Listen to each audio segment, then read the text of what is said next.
And officially good afternoon or morning, depending on where you are. Welcome to this NEH webinar on the Collaborative Research Program. I'm Judy Adkins. I'm a program officer in the Division of Research at NEH, and I serve as the team leader for the Collaborative Research Program.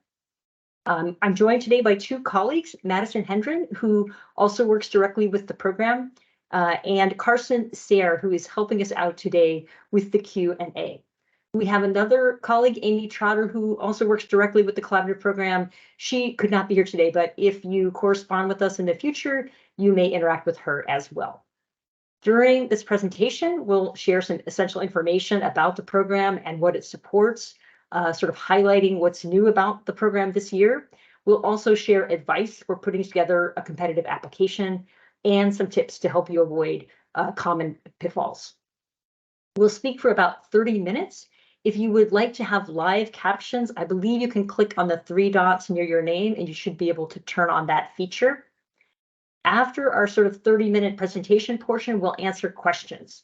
So feel free to type those questions in the chat as we go along.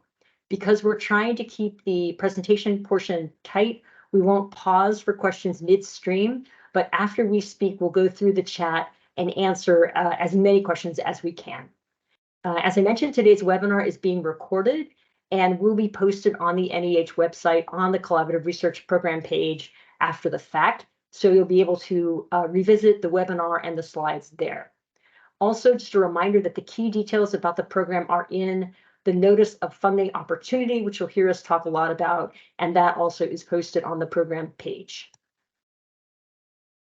Let's see here. So NEH has funded hundreds of collaborative research projects over the years. To get a sense of the range, you can look them up on the NEH website. At the very bottom of our homepage, you'll see a Search All Past Awards link.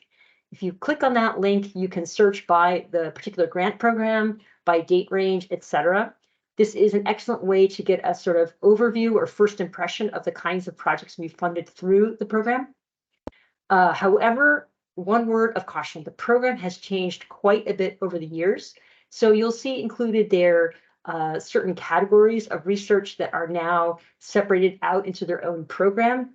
For example, archaeological and ethnographic fieldwork now kind of has its own separate program. And you'll also see in that database of past awards some bundled research agendas that are quite different from the discrete project types that we now support. So take a look at the past awards just to kind of get a sense, but do remember that the current Notice of Funding Opportunity is the true blueprint for the program now.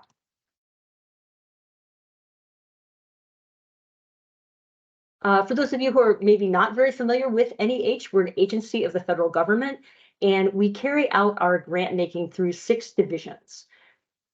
This is kind of important to keep in mind because each division supports different kinds of work or serves different particular goals. The Collaborative Research Program is housed in the Division of Research Programs. Our division oversees about 11 different grant programs split into 2 families. One family of programs is designed for individual scholars. So these are programs like the NEH Fellowships or the NEH Summer Stipends, which you may have heard about a bit about. The other family of programs like Collaborative Research largely supports teams of scholars, and these are institutional grants. So that means that if you are the lead scholar who is the project director on a collaborative research grant, it is your affiliated institution that is the official applicant and would be the official holder of the grant. So here is the big picture overview of the Collaborative Research Program. The program supports teams of scholars working to advance humanities knowledge through research that leads to tangible interpretive products. That's the kind of big gist of the program. It includes 4 funding categories, which support projects of different types or at different stages of development. The 4 project categories are listed right there for you: planning international collaboration, convenings, manuscript preparation, and scholarly digital projects. As you can see, there are different award ceilings and performance periods for the different categories, and we'll dig into each category more deeply in a moment. You can propose interdisciplinary work or research in a single field. You can include on your team researchers from the natural or social sciences, as long as the project is firmly rooted in the humanities and employs humanistic methods. Partnerships among different institutions or different types of institutions are also welcome. It's also perfectly acceptable to have a collaboration within one institution. We see all different combinations. The rationale behind the 4 categories is to support, first of all, just the kinds of collaborative work that we see humanities scholars pursuing out there in the world. We are also trying to hit a certain programmatic sweet spot that allows for flexibility in terms of the kinds of projects people can propose, but also really encourages well-defined, well-conceptualized projects with concrete outcomes. This year's application deadline is November 29th, 2023. That is the last Wednesday in November, I think. And the earliest start date for awarded projects from this cycle would be October the 1st, 2024. As I mentioned, these are institutional grants. So the institution, not the individual project director, is the applicant and the grant holder. So it's important to understand what kinds of institutions are eligible to apply. Here is that list: nonprofits, higher ed institutions, state and local governmental agencies, and tribal governments. Multiple institutions or scholars at multiple institutions can collaborate. So in that case, what you have is you would have an applicant institution that is the home institution of your project director. And then if you have, say, collaborating scholars at other U.S. institutions of higher ed, those institutions could be subrecipients, subawardees on the grant. You can even have a non-U.S. institution collaborating with you, but no money can go to a non-U.S. institution. So that's an important point of distinction. We'll be saying more about collaborations involving non-U.S. scholars in a bit, as it's something a lot of people have questions about.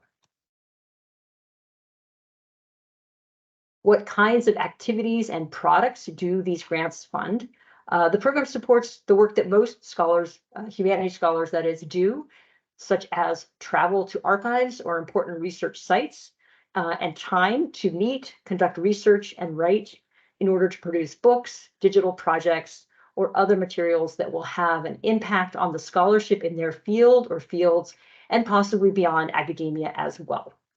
All projects, regardless of the project category, must be pursuing clearly articulated research questions, must involve original research and interpretation, and must make an argument or arguments and contribute something new to scholarly or broader discussions.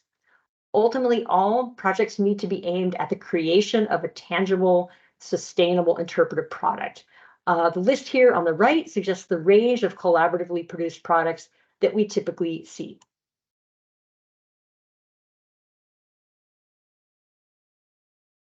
It's equally important to be mindful of what the program does not fund. We really don't want scholars wasting precious time and effort applying for projects that NEH cannot support or that we don't support in this program.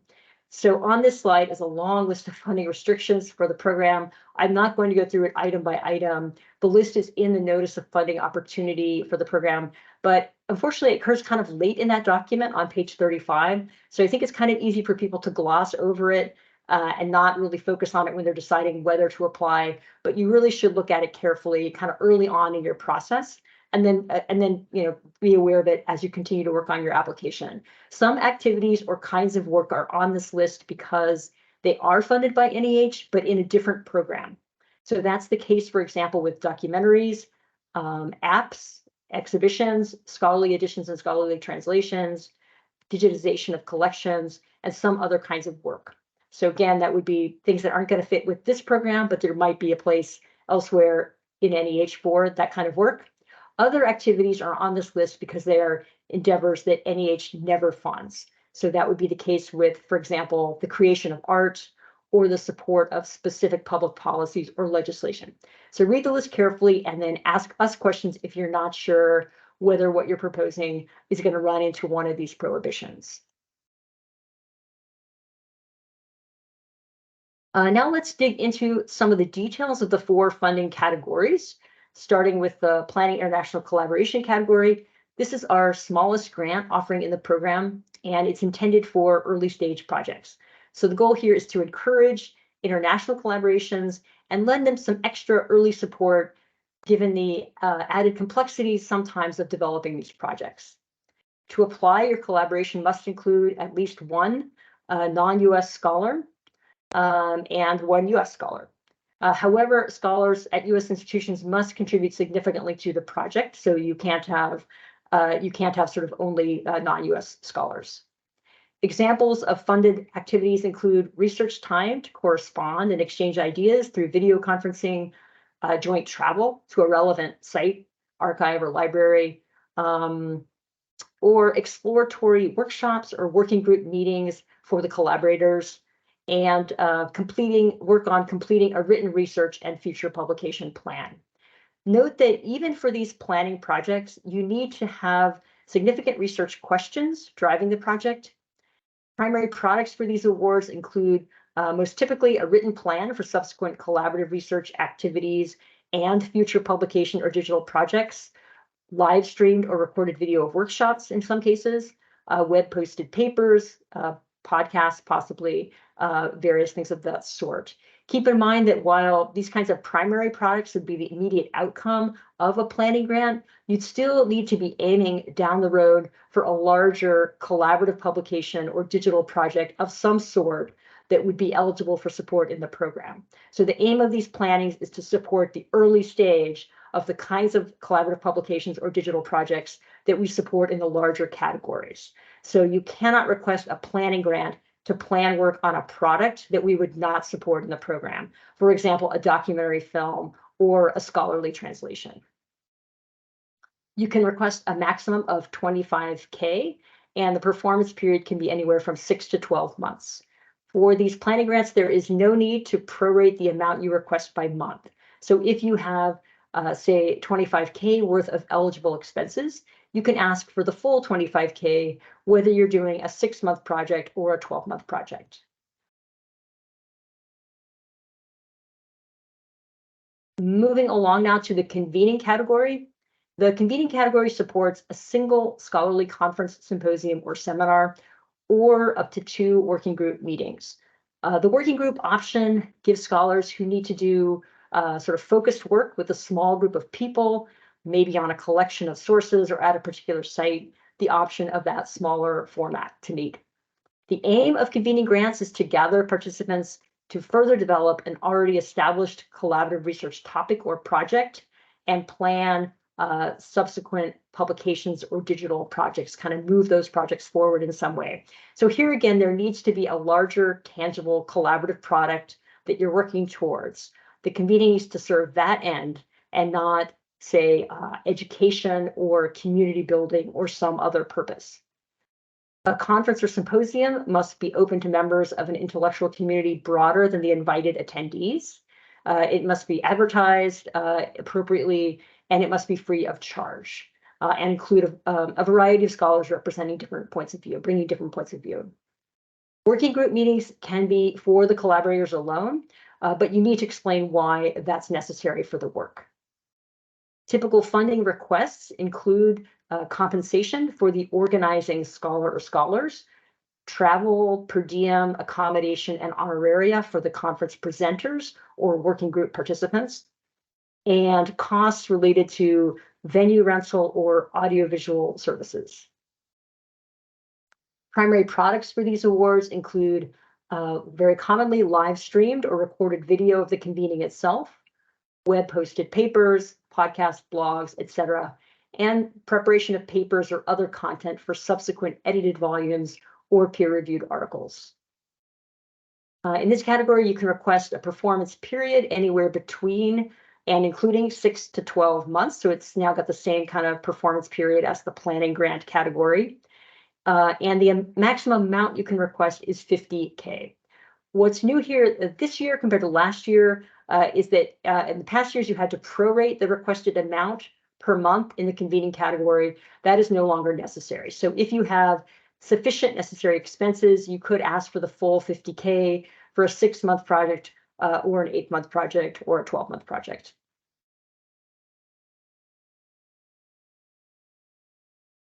Moving on now to the manuscript preparation category. This category supports the completion of collaborative manuscripts in preparation for print publication. Examples include co- or multi-authored monographs or edited volumes, a series of peer-reviewed articles, and themed issues of peer-reviewed journals.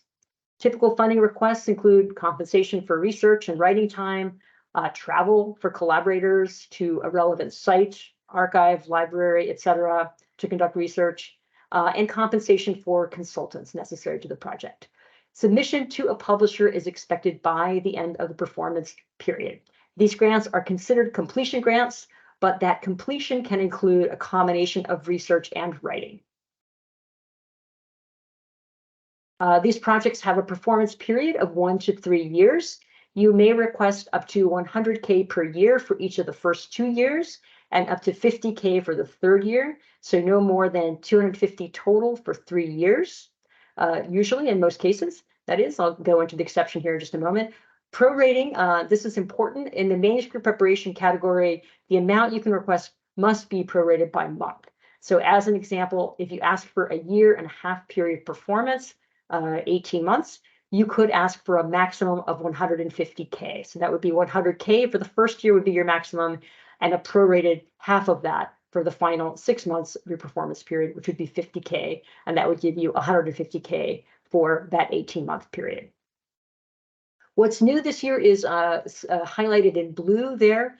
An extra 50K can be requested by certain categories of applicant institutions and by applicants who have a sub-awarded partner institution that falls into those categories. We're going to focus on the details of this extra funding in a separate slide or two in just a moment. So for now, just be aware that you might be eligible for as much as $300,000 for a 3-year project. More on that in just a moment. The Scholarly Digital Projects category supports the preparation of born digital scholarly publications, resources, or tools. All projects must be conceived and executed to address one or more significant research questions. They must make a robust interpretive contribution. They must involve original research, and they must serve an intellectual community beyond the collaborator group alone.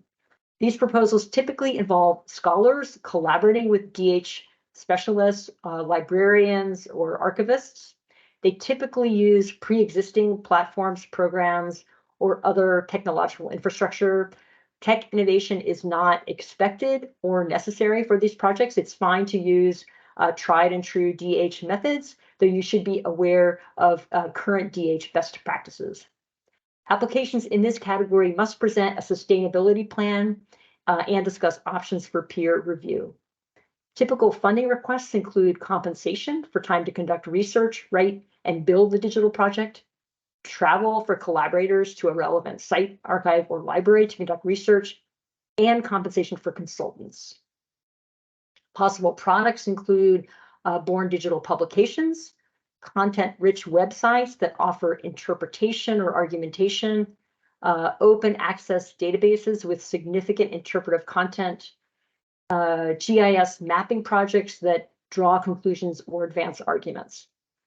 There are several other NEH programs that support digital projects, so it's important to make sure you're applying to the program that best fits your endeavor. So to that end, please do also take a look at the programs overseen by NEH's Office of Digital Humanities and also the NEH Division of Public Programs, which supports things like apps.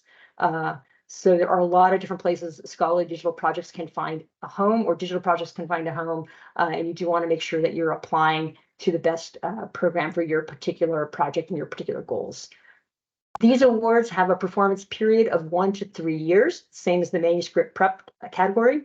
Again, you can request up to 100K per year for each of the first 2 years, and up to 50K for the last for a third year.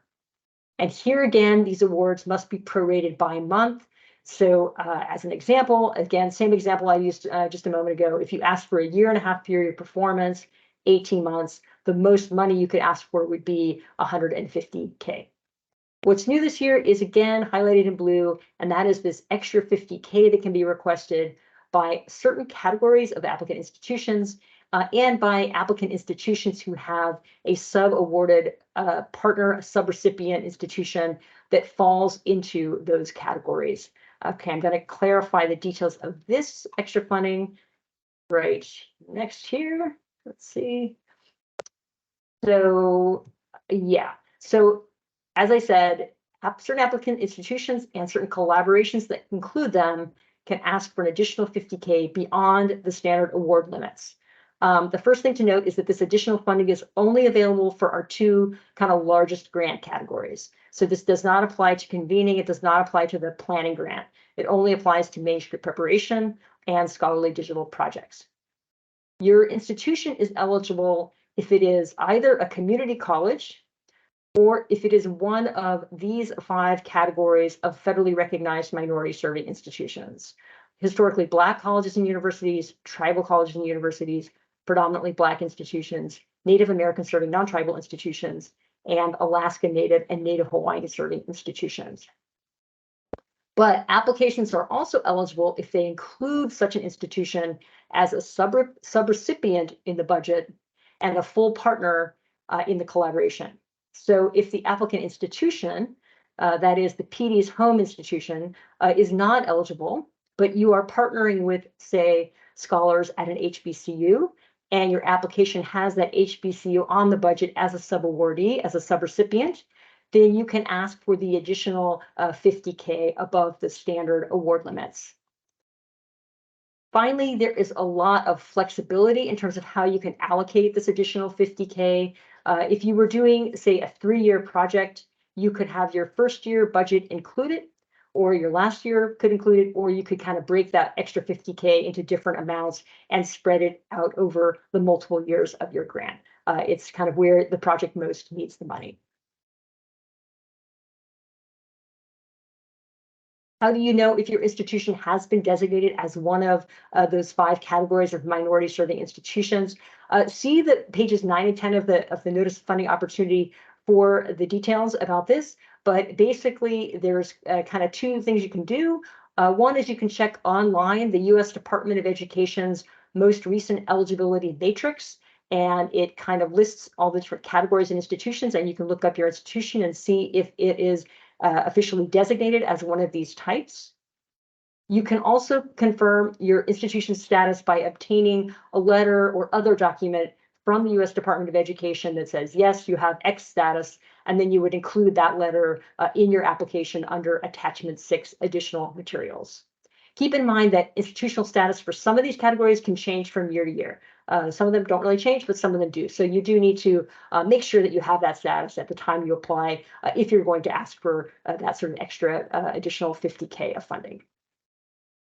So this concludes the kind of basic overview of the work the program supports through these 4 categories. And some of our most recent changes to the program. I'm going to pass the baton now to my colleague Madison, who's going to talk about the application process. Thank you, Judy. So as Judy mentioned, we're going to switch gears a little bit now and talk about some tips for getting started and preparing your application. I like to start by giving you a sense of the timeline of your application from submission to notification so that you can plan ahead. The federal grant process is long, about 9 months for the collaborative research program. As Judy mentioned, applications are due on November 29th, 2023. And then peer review panels for this program will take place in March and April of 2024. The National Council on the Humanities will review funding recommendations, which are based on that peer review in July of 2024.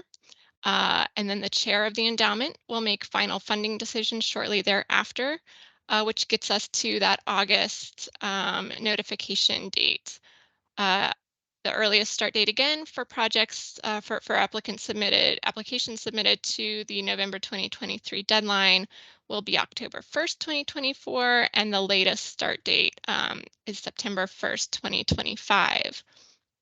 Another thing to take away from this slide is that multiple folks kind of along this review chain can read your application. So it's very important that you write your application and craft it in a way that speaks both to specialists within your field and generalists.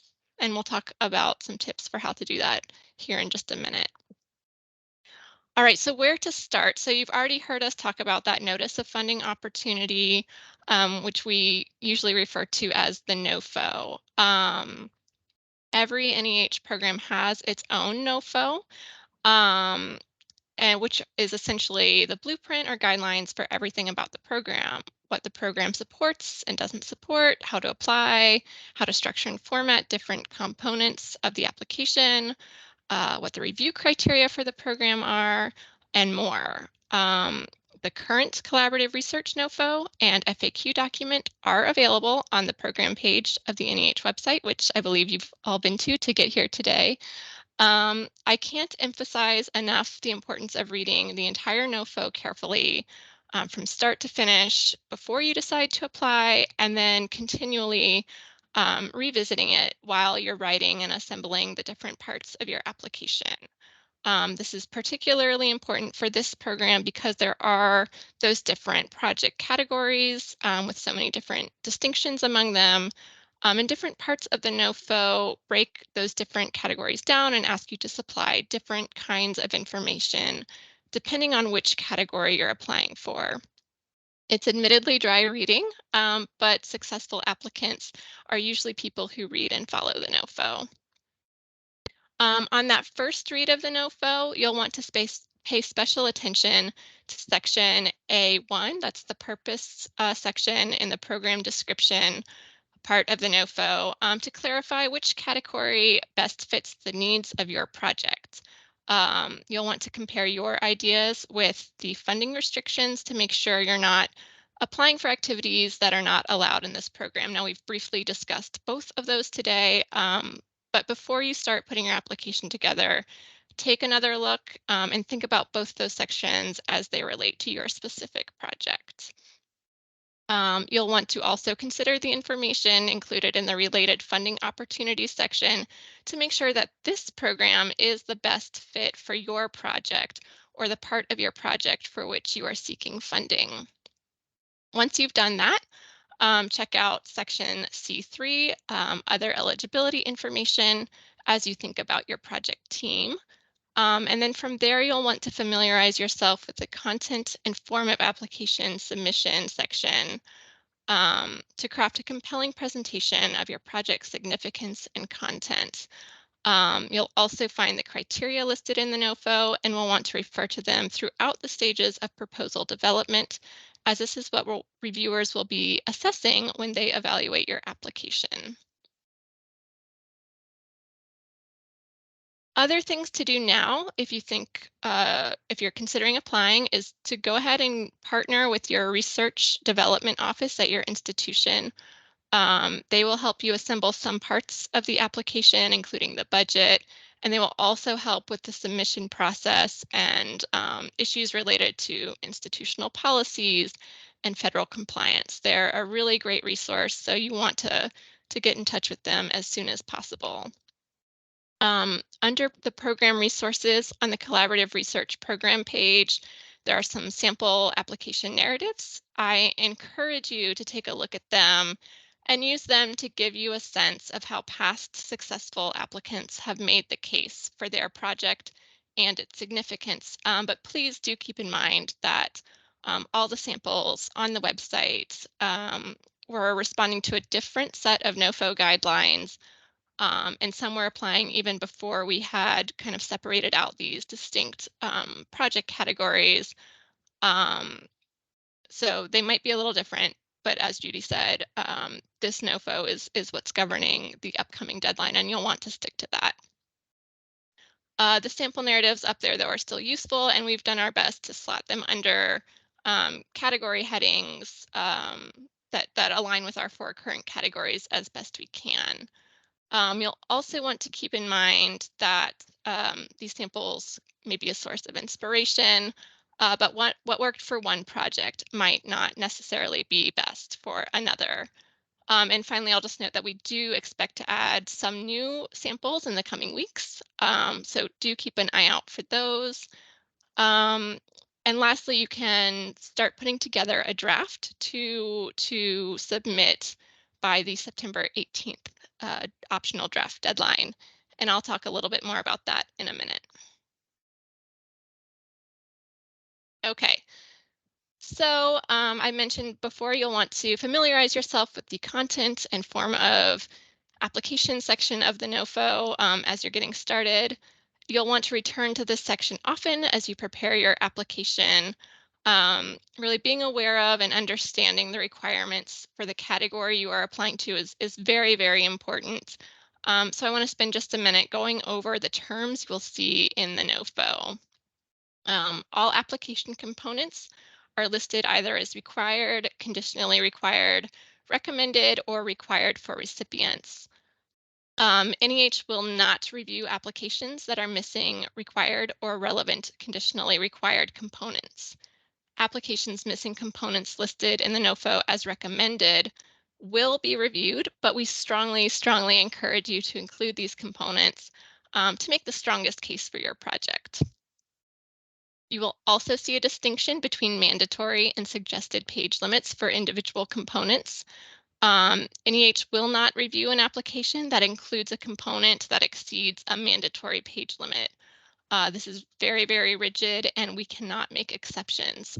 So make sure that before you submit your application, it aligns with those requirements.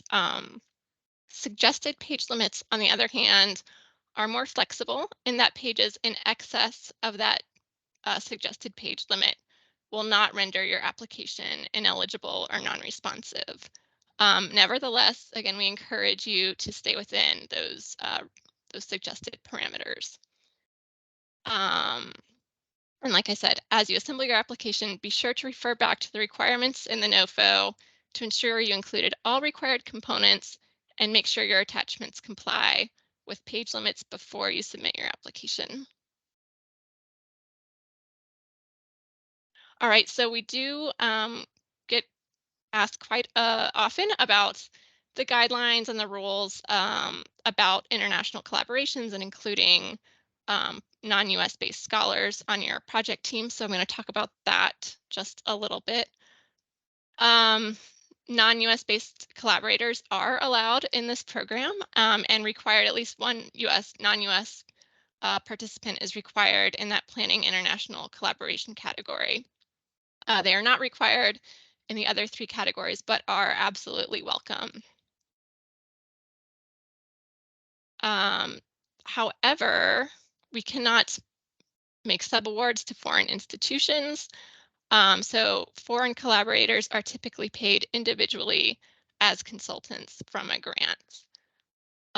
Furthermore, as Judy mentioned, NEH is a US federal agency and any collaboration proposed must significantly involve US scholars.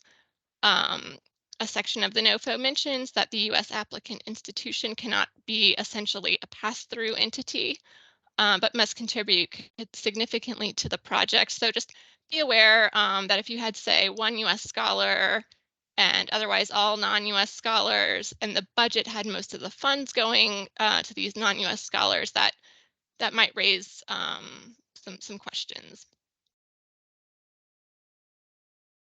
Okay.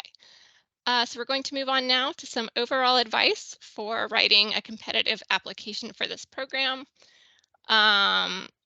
First, we're still seeing some of these bundled projects because we used to allow that, but now you must apply for one and only one project category. The second bullet item there is making a similar point. The program is geared towards well-conceived, well-structured, feasible projects rather than kind of open-ended, sprawling or hydra-headed agendas. There is a section in the application narrative called History of the Project, and this is a good place to describe not only how the project and collaboration has evolved to this point, but also your larger agenda going forward. And that might include additional components outside the scope of the proposed grant period. But always remember that panelists are asked to evaluate the specific proposed project, and that should always be the focus of your application And the work activities and the budget should all serve that immediate project, which should fit the project category. So it's really, really important, again, to make sure the category you're applying to is appropriate and aligns with the work you are proposing for the immediate grant period. Next, I want to underscore again that this program calls for original research in the pursuit of significant research questions, and the application should reflect that. It's important to articulate the questions at the heart of the project and communicate how pursuing those questions will drive your field and related fields forward. Related to that point, the intellectual significance is always kind of the first among equals in the review criteria for grant programs in the research division. So you really need to make the case and show or explain to panelists and reviewers, along that full chain, the full review chain that I showed you, how your work is going to make a significant contribution. Outline which scholarly debates or conversations your project is entering into, and how your research and conclusions are going to move them forward or add an important new perspective.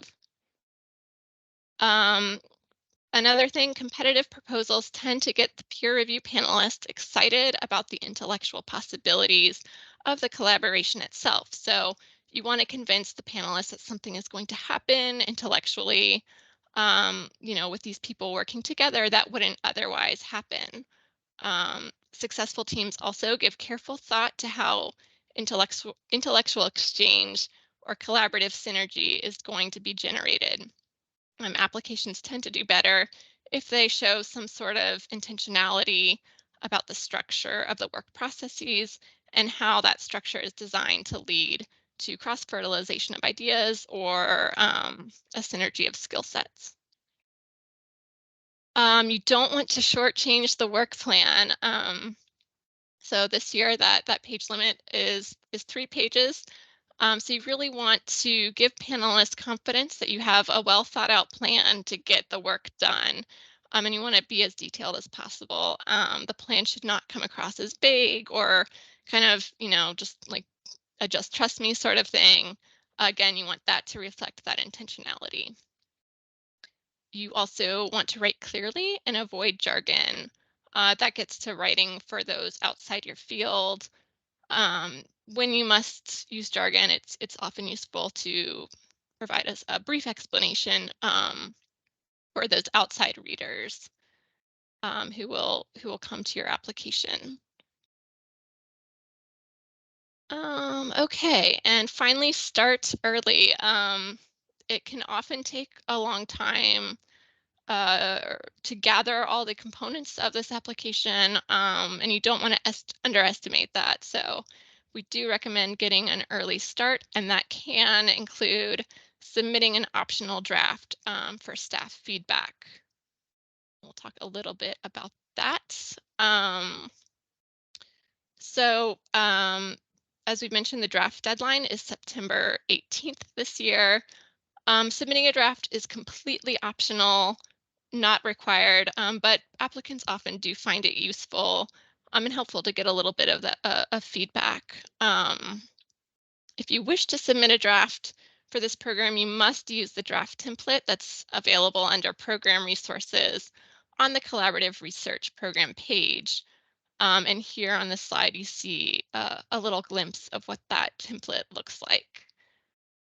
So you can just download the Word document and copy and paste in text. You'll choose your category and then just fill in everything else. And we ask you to please respect those word limits. In some ways, draft is a bit of a misnomer.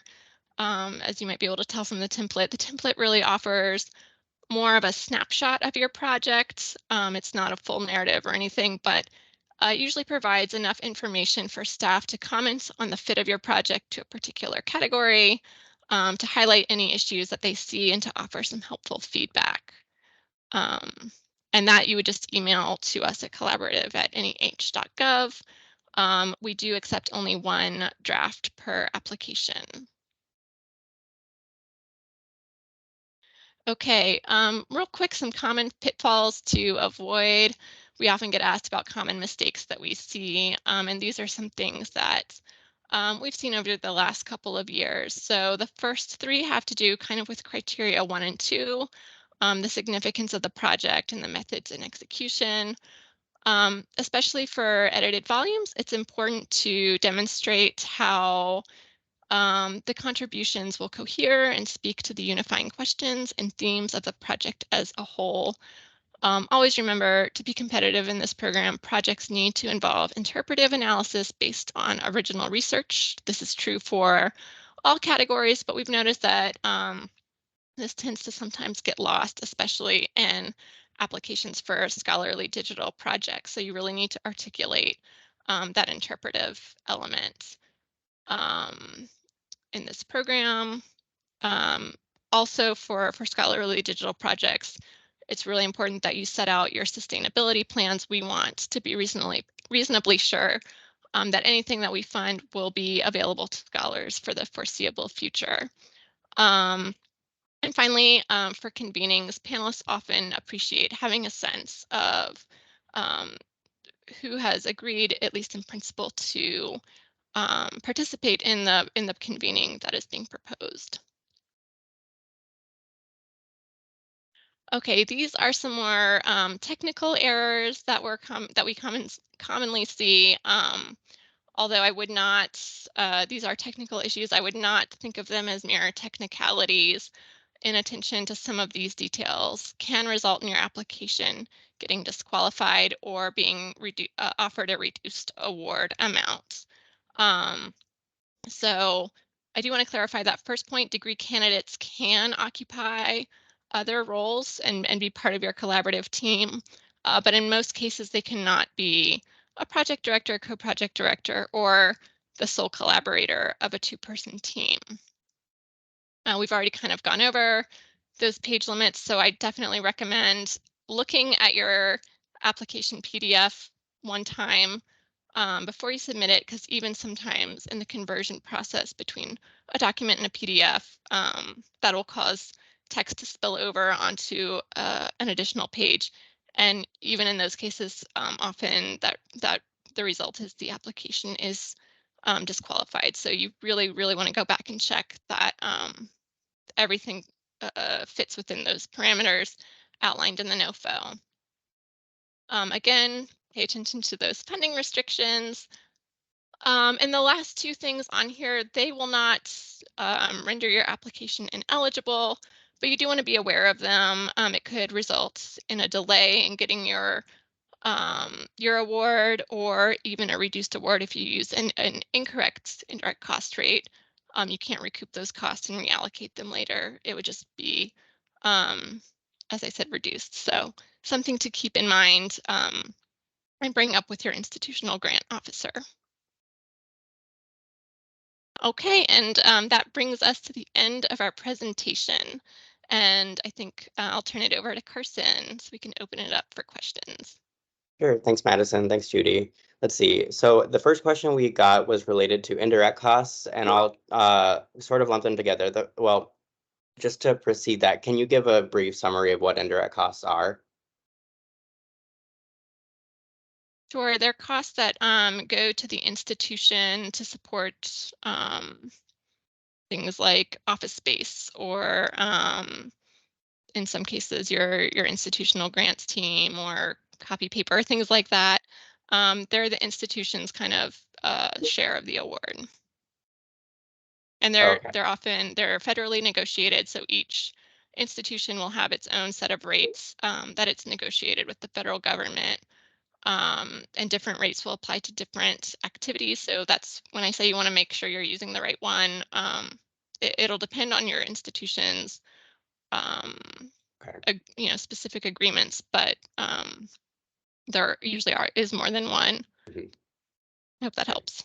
Yes, thanks, Madison. And then, so a couple of follow-ups. Paul Harvey said, I have my institution's agreement with federal agencies for our indirect cost rate, but I will have a different agreement negotiated for this award with my Office of Sponsored Programs. So a lower rate for this negotiated with their OSRP. Or where would that agreement be loaded in the attachments? I'm not going to be able to answer this, but I'll say I'll speak to it.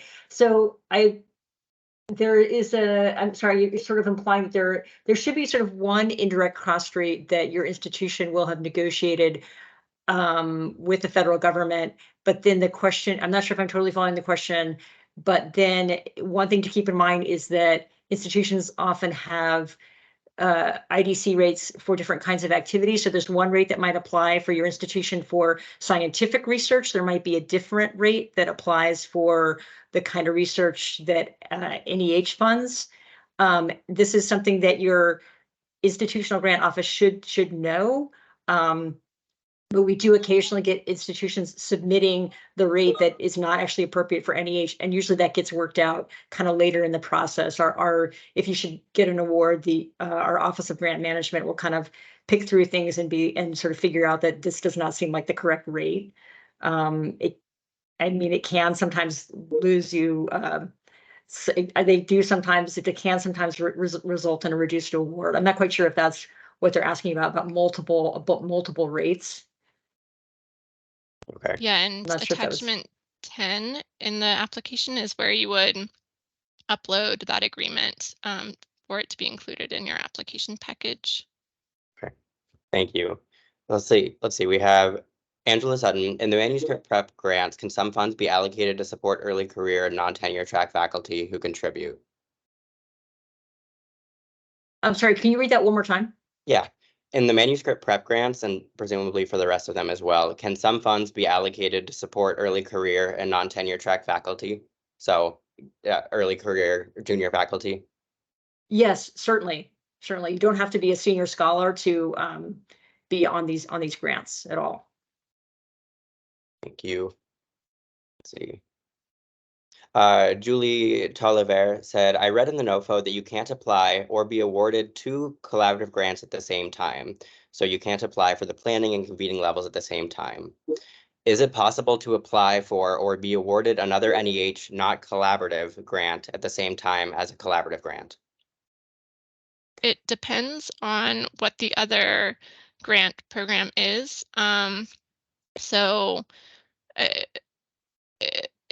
Okay, let me back up. You can't have overlapping costs, so you can't apply for the same project simultaneously in 2 programs.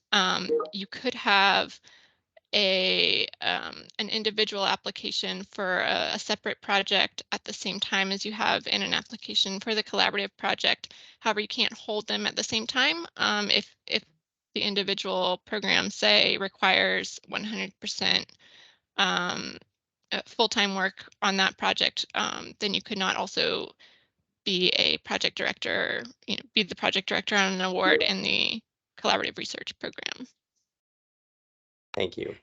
So, and then another question about award categories. Say you apply for and you are awarded a planning collaborative grant. Can you later apply for a manuscript prep or digital publication grant for the same project? Is it expected that applicants will apply first for planning, then convening, then publishing, or can you skip a stage or not do all of them? Sure, I'll speak to that one. So you can have a grant in one category and then apply for a later stage of the same project in another category. So yes, you can have a planning grant, receive a planning grant, and then come back and apply for a manuscript prep or digital projects grant after that project is more fully developed. That is perfectly fine, but we do not anticipate that people are going to kind of march through these different categories. So you can, if you can apply just for a digital projects category if that's where you're at with your project, or a manuscript preparation grant, both of those categories are kind of considered completion, sort of end stage grants. That's fine. You don't have to have kind of like progressed through the different categories, but you are allowed to have one of the earlier grants and then apply for one of the sort of final stage grants later on. Yeah, and I just want to clarify about that last question again about applying to multiple programs. You can apply to multiple programs for different parts of the same project as long as you don't have any overlapping costs in those simultaneous applications. So if you were going to do a podcast and apply for the podcast to a media, one of the programs in our public programs division, that's fine as long as the collaborative application did not also include funds and time dedicated to that podcast, but wasn't instead focused on a conference or something. I hope that makes sense. Thanks, Madison. From Leah Maravaki, can you give 2 examples of working group meetings from successful awards? What do those look like? Oh, for that one, I would actually tell you to look at the sample applications on the program page. I think there is one on there. I think Taj of the Raj is the title of the project. And that was a planning grant that I believe included 2 working group meetings. And I believe that sample narrative is on there. So that's the one that pops into my head right now. Okay. Thanks, Judy. From Karen Stort, for the convening grants, are the speakers who would be invited to the conference considered collaborators? So the speakers who are invited to, so usually the way the convening grants would work is that there's kind of a core team that's kind of planning and leading the convening and organizing it. And some of that core team is often presenting at the conference, but then they're typically also inviting other people who are not part of the core team, but are maybe going to be contributors to, some eventual co-edited volume, for example. And so then those people will be maybe not on the core team, but they're considered, they would be speakers at the convening, and they're usually listed as kind of participants, and they would be listed as kind of participant costs in the budget, if that helps. Thanks, Judy. Is there a limit to the number of foreign institutions where individual scholars could serve as consultants, so those international collaborators? And then a follow-up question further down was, can those international collaborators be independent scholars? So based outside the US, but not affiliated with an institution. So yes, we can have independent international scholars. And for the first question, there is no limit on how many international scholars are on the project team, but do keep in mind that American scholars, US-based scholars, do need to contribute significantly to the intellectually as well as time-wise to the project. Thank you. So let's see. Is it correct that the application component table in the NOFO applies to all categories? It's the same required attachments for all categories, whether it's the 3-year $250,000 grant, manuscript prep, planning, they all use that same table in the NOFO? Correct. Okay. Correct, yeah. There is some variation in the recommended appendices depending on project type, but all of the required components are the same. Okay. Let's see. Is there a cap or a limit in terms of monies that can be allocated to foreign partnering scholars? So those international, the consultants? I don't think. Go ahead, Madison. There is not a specific cap, no, but again, as I mentioned, you don't want it to come across as the applicant institution, the US institution functioning solely as a fiscal agent. So you want to make sure again that there's a balance there between US involvement and international involvement on the project. Okay. For a convening grant that involves international participants, are there limitations on who can be invited? For example, Cuban nationals or other nationals where there are trade restrictions, or are there political considerations, like geopolitical, taken into account on who can be involved in international collaboration and convenings? This is a tricky question, because there are like laws that govern. There are laws that govern federal monies, and those are often shifting. And so for that kind of a question, actually, you probably need to reach out to the Office of Grant Management, which is listed here on the slide, because that's something that is changeable. I know that there have sometimes been some restrictions by law about monies, so that's a tricky question. I don't want to say something that's not correct. Yeah. Yeah, thanks, Judy. We are interested in convening 2 single-day conferences at the principal institution and a collaborating institution. Would this violate the spirit of the single conference verbiage in the convening guidelines? I'm sorry, can you read it one more time? Yeah. Thank you. It's 2 single-day conferences, one at the PI institution and one at the collaborating institution. That would violate this. Would that violate the spirit of the single conference? I'm gonna say that what you would want to do is explain how those 2 things fit together. And it does need to be a single conference. So that would be kind of the question, is if it truly is 2 separate conferences, I would say yes, that does violate the spirit of the convening category.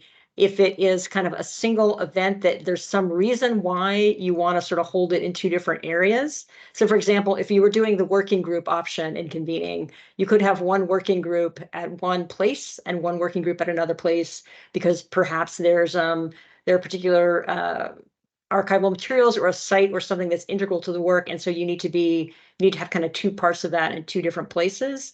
But if it truly is 2 separate conferences, then that would violate the single conference rule. Okay, thank you. Jeremy Stoll asks, would a project or a volume that is already in process, so there's a call for proposals complete, or contributors have already been drafting chapters, would that be ineligible for the manuscript prep grant? No, that you can apply to that to us, for that. But again, you'll want to articulate the significance, the contribution, the research questions driving the project, all that. I don't know if Judy, if there's anything you want to add to that. Yeah, I'll just add that you'll want the sort of the funding requested period of performance and the budget to kind of make sense given the stage of the project. So if you are truly within your last year of finishing that project, and you want to ask for 1 year of funding, that's okay. I mean, you can have a 1 year, like we're close to the end manuscript preparation application. You just want to give a lot of thought to if you're close to the end, or if you're sort of midstream, think about that in terms of your funding request and the amount of time you ask for. You'll want the panelists to think that it's reasonable and it makes sense for completing the project. Thank you. I'm looking for, probably have time for one last question. Okay.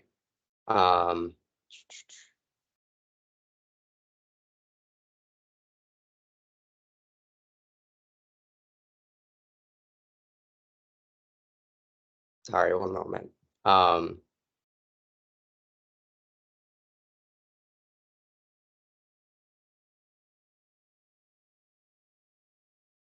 Can you define a humanistic or humanities lens for those coming from a social sciences background? So how would you, it's asking for a psychology and law research group. So how would you advise them to tailor their proposal to show that humanistic lens?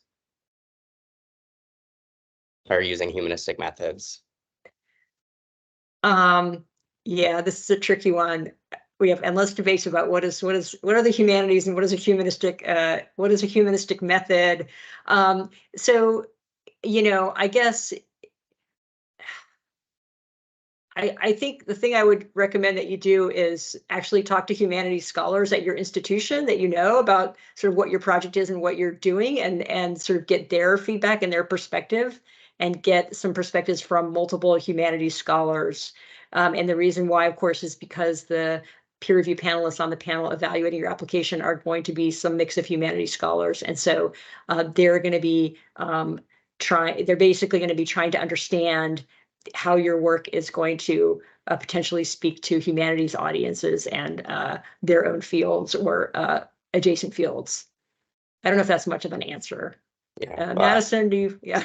Yeah, and well, you might want to consider having some humanities scholars also on your team as part of your collaborating team as well. I didn't end it on an easy one. I know I didn't do that. But if we didn't get to your question, please reach out to one of the email addresses on the slide here. Yeah. Sure, and I will just I will just want to echo what Carson just said. I don't know how many of the questions. Sometimes we do skip over questions sometimes that seem highly specific because we're trying to focus on questions that might be more applicable to the broadest range of people. But if we didn't get to your question, please reach out to me or Madison or the collaborative inbox. Our email addresses are right there. We'll be happy to get back to you and give you more feedback, more information. And also feel free to reach out to us if you have suggestions or comments about either the collaborative research program or future webinars, how we could make this more helpful to you all. On behalf of NEH, thank you very much for attending this webinar. We thank you for your interest in the collaborative research program. We hope we see applications from many of you this round or in future rounds, and we wish you all the best with your scholarly endeavors. Thanks very much.